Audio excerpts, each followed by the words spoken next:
देखो बच्चों, sixth question समझेंगे हम लोग। If 1 2 4 y x 6 and 3 5 are vertices of parallelogram taken in order find x and y। मतलब ये चारों कोऑर्डिनेट हैं जो हैं आपके, ये पैलोग्राम के हैं और आपको x और y की वैल्यू फाइंड करनी है। ठीक है, सो देखते हैं हम लोग। ये हमने पैलोग्राम बना लिया है, A B C D, ये इसके कोऑर्डिनेट्स हैं। और आपको पता होना चाहिए कि पैलोग्राम के जो डायगोनल्स होते हैं, जैसे आपके BD है और ये AC है, दोनों बाइसेट करते हैं। मतलब ये पार्ट आपका इसके इक्वल आएगा, ठीक है, और ये पार्ट आपका इसके इक्वल। AO OC के इक्वल है, BO OD के इक्वल है। इसका मतलब जो है O है, जब AO OC के इक्वल है तो O जो है AC का मिड पॉइंट होगा। ठीक है, सो आप लिखोगे O इज़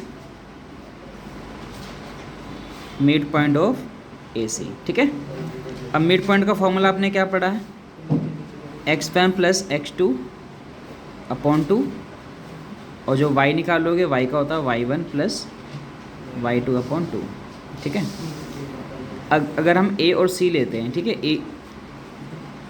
x1 x2 कितना है, x1 आपका 1 है, x2 आपका x है,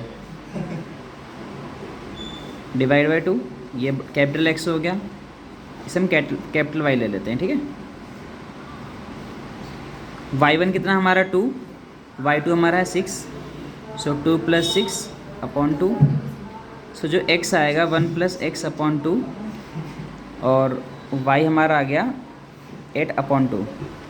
सो AC का मिड पॉइंट O है, सो मिड पॉइंट फॉर्मूला लगा के हमने x1 x2 अपॉन 2 और y1 और y2 अपॉन 2 कर लिया है। ठीक है, सेम आप देखोगे कि OB आपका OD के इक्वल है। ठीक है, सो AO is mid point of BD का भी मिड पॉइंट क्या है, O है। ठीक है, सो सेम फॉर्मूला फिर लगाएंगे, x इक्वल टू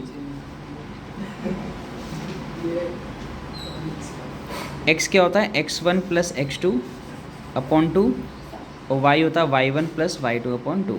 ठीक है, अब मुझे बताओ x1 की वैल्यू कितनी है। इस बार x1 की वैल्यू 3 है और x2 की वैल्यू 4 है। ठीक है, तो आप ले लो 3 प्लस 4 अपॉन 2, और y1 प्लस y2 कितना है, देखो y1 5 है और y2 कितना है, y है, तो 5 प्लस y अपॉन 2।